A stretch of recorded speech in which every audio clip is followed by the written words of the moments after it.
ನಮಸ್ಕಾರ, ಎಲ್ಲರೂ ಹೇಗಿದ್ದೀರಾ? ನಾನಂತೂ ಚೆನ್ನಾಗಿದ್ದೀನಿ, ಹಾಗೂ ನೀವೆಲ್ಲರೂ ಚೆನ್ನಾಗಿದ್ದೀರಾ ಅಂತ ಅನ್ಕೊಂಡಿದ್ದೀನಿ. ಪುಳಿಯೋಗರೆ ಅಂದ್ರೆ ಯಾರಿಗೆ ಇಷ್ಟ ಇಲ್ಲ ಹೇಳಿ? ಎಲ್ರಿಗೂ ಇಷ್ಟ, ಆದ್ರೆ ಮಾಡೋದು ತುಂಬಾನೇ ಕಷ್ಟ. ಅಮ್ಮ ಗೊಜ್ಜು ಮಾಡಬೇಕು, ಇಲ್ಲ ಅಜ್ಜಿ ರೆಡಿ ಮಾಡಿ ಇಟ್ಟಿರಬೇಕು. ಬ್ಯಾಚುಲರ್ಸ್ ಲೈಫು ಬ್ಯಾಚುಲರ್ಸ್ಗೆ ಗೊತ್ತು. ಪುಳಿಯೋಗರೆ ಆಸೆ ಅಂತೂ ಬಿಡೋಕ್ಕಾಗಲ್ಲ. ಬನ್ನಿ, ಇವತ್ತು readymade powder, ready puliyogare mix ಇಲ್ದಿರ, ಪುಳಿಯೋಗರೆ ಗೊಜ್ಜು ಇಲ್ದಿರ ಹೇಗೆ ಪುಳಿಯೋಗರೆ ಮಾಡಬೇಕು, ಪುಳಿಯೋಗರೆನ ಹೇಗೆ ಸವಿಬೇಕು ಅಂತ ತೋರಿಸ್ಕೊಡ್ತೀನಿ. ಬನ್ನಿ ನೋಡ್ಕೊಂಡೋಣ.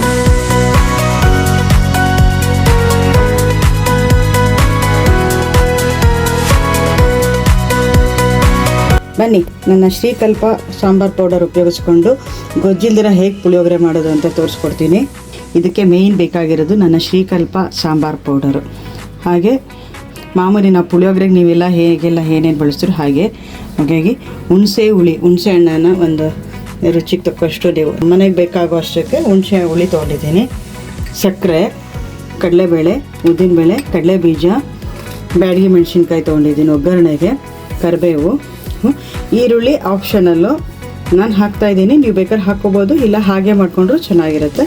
ಆಮೇಲೆ ಅನ್ನ, ರುಚಿಗೆ ತಕ್ಕಷ್ಟು ಉಪ್ಪು, ಒಗ್ಗರಣೆಗೆ ಸಾಸಿವೆ. ಬನ್ನಿ ಮಾಡೋದು ತೋರಿಸ್ತೀನಿ. ನೋಡಿ, ಹುಣಸೆ ಹುಳಿ ಹಾಕೋತಾ ಇದ್ದೀನಿ. ಅದಕ್ಕೆ ಸ್ವಲ್ಪ ಒಂದು 4 ಸ್ಪೂನ್ ಸಕ್ಕರೆ ಹಾಕ್ಕೊಳ್ಳಿ, ರುಚಿಗೆ ತಕ್ಕಷ್ಟು ಉಪ್ಪು. ಆಮೇಲೆ ನೋಡಿ, ಉಪ್ಪು, ಹುಳಿ, ಸಕ್ಕರೆ, ಬೇಕಾದ್ರೆ ನೀವು ಬೆಲ್ಲನೂ ಹಾಕೋಬೋದು. ಇದು ಬ್ಯಾಚುಲರ್ಸ್ ಆದರೆ ಈಸಿಯಾಗಿ ಮಾಡ್ಕೋಬೋದು ಅಂತ ಅದಕ್ಕೆ ಸಕ್ಕರೆ ತೋರಿಸ್ತಾ ಇದ್ದೀನಿ. ನೋಡಿ, ಇವಾಗ ಇದಕ್ಕೆ ನಿಮ್ಮ ಖಾರಕ್ಕೆ ತಕ್ಕಷ್ಟು ಸಾಂಬಾರ್ ಪೌಡರ್ ಹಾಕ್ಕೊಳ್ಳಿ. ಈ ಸಾಂಬಾರ್ ಪೌಡರ್ ವಿಡಿಯೋ ಲಿಂಕು ಡಿಸ್ಕ್ರಿಪ್ಷನಲ್ಲಿದೆ, ಹಾಗೂ ನಿಮಗೂ ಈ ಪೌಡ್ರು ಬೇಕಾದರೆ ಆರ್ಡ್ರ್ ಮಾಡಿ. ಚೆನ್ನಾಗಿ ಮಿಕ್ಸ್ ಮಾಡ್ಕೊಳ್ಳಿ. ತುಂಬ ಚೆನ್ನಾಗಿರುತ್ತೆ, ನಿಮಗೆ ಗೊತ್ತೇ ಆಗಲ್ಲ ಇದು ಗೊಜ್ಜು ಇಲ್ದಿರ ಮಾಡಿರೋದು ಅಂತ. ನೀವು ಡೈಲಿ ಹೇಗೆ ಮನೇಲಿ ಮಾಮೂಲಿ ಚಿತ್ರಾನ್ನ ಮಾಡ್ಕೋತೀರೋ ಹಾಗೆ ಇದಕ್ಕೆ ಅನ್ನ ಕಲಿಸ್ಕೊಂಡು ಒಗ್ಗರಣೆ ಹಾಕೋದು. ಬನ್ನಿ, ಅನ್ನ ಕಲಿಸ್ತೀನಿ.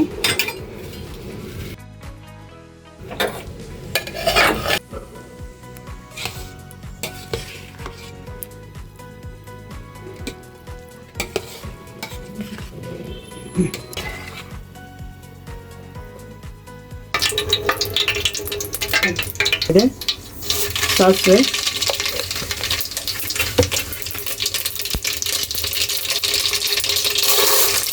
ಕಡಲೆಬೇಳೆ, ಉದ್ದಿನಬೇಳೆ, ಬೀಜ,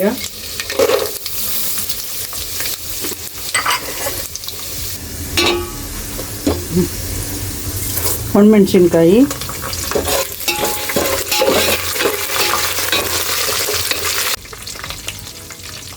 ಜೀರಿಗೆ,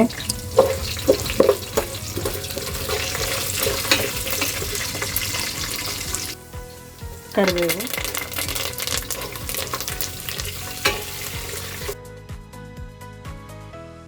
ಈರುಳ್ಳಿ. ಒಗ್ಗರಣೆ ಹಾಕ್ಬೇಕಾದ್ರೆ ಒಂದು ಚಿಟಿಕೆ ಅಷ್ಟು ಉಪ್ಪು ಹಾಕ್ಕೊಳ್ಳಿ.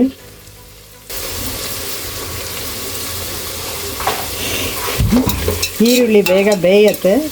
ಆಮೇಲೆ ನಿಮಗೆ ಈರುಳ್ಳಿ ಬಾಯಿಗೆ ಸಿಕ್ಕಿದಾಗ ಚೆನ್ನಾಗಿರುತ್ತೆ. ಇದಕ್ಕೆ ಅಂತೆಲ್ಲ ನೀವು ಯಾವಾಗಲೇ ಏನೇ ಒಗ್ಗರಣೆ ಹಾಕಿದ್ರೂ ಅದಕ್ಕೆ ಒಂದು ಚಿಟಿಕೆ ಉಪ್ಪು ಹಾಕ್ಕೊಂಡಾಗ ಈರುಳ್ಳಿ ತಿನ್ಬೇಕಾದ್ರೆ ತುಂಬ ಚೆನ್ನಾಗಿರುತ್ತೆ. ನೋಡಿ, ಈರುಳ್ಳಿ ಇವಾಗ ಹಾಕ್ತಾಯಿದೆ. ಸ್ವಲ್ಪ ಕೆಂಪಾದರೆ ಸಾಕು, ಸ್ವಲ್ಪ ಗೋಲ್ಡನ್ ಬ್ರೌನ್ ಆದರೆ. ಯಾವುದೇ ಐಟಮ್ಸು ಓವರ್ ಫ್ರೈ ಮಾಡೋಕ್ಕೆ ಹೋಗಬೇಡಿ. ಈಗ ನಾವು ಕಲಸಿಟ್ಕೊಂಡಿರೋ ಅನ್ನನ ಬೆರೆಸೋಣ.